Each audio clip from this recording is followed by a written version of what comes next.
Well, I think what Twitter is best at is only the sum of the people that use it, and I think as a technology, it brings a lot of immediacy to the conversation.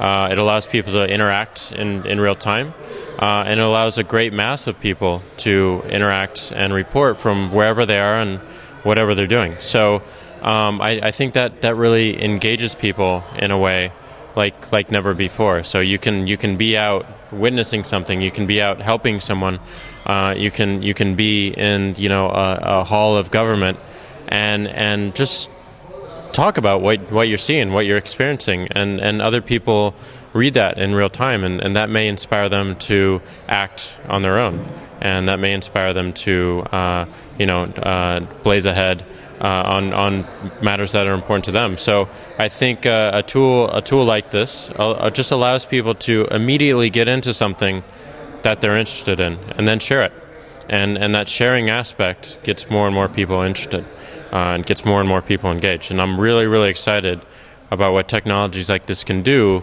for government and getting more of the citizens engaged into public action and public policy and into that conversation of how we structure our societies, how we structure our cultures, and what we want to see in the world. I think it's really a question of how people use it. We like to listen to how the users are using the technology. We like to establish patterns from that usage, and then we make that easier. So it's really a question of not what Twitter is going to be like in the future, but how are you going to use it in the future?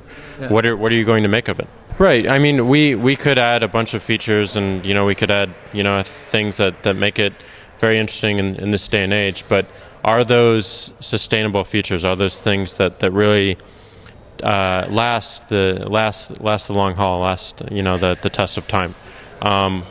We're not sure. So we're taking our time, and instead we're just figuring out what are people asking for?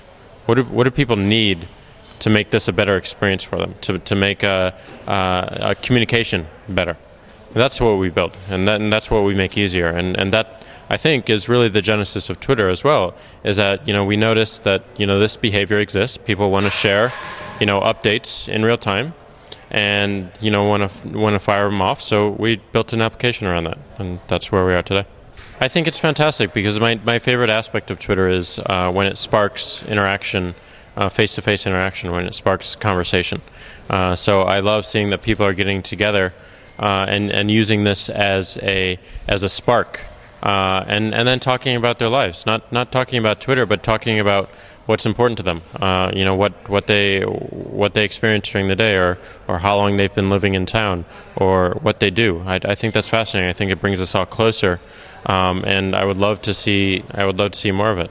And it's something that came organically to the network. This is not something that Twitter Incorporated set up. We didn't go around the world and say, you should have these meetups.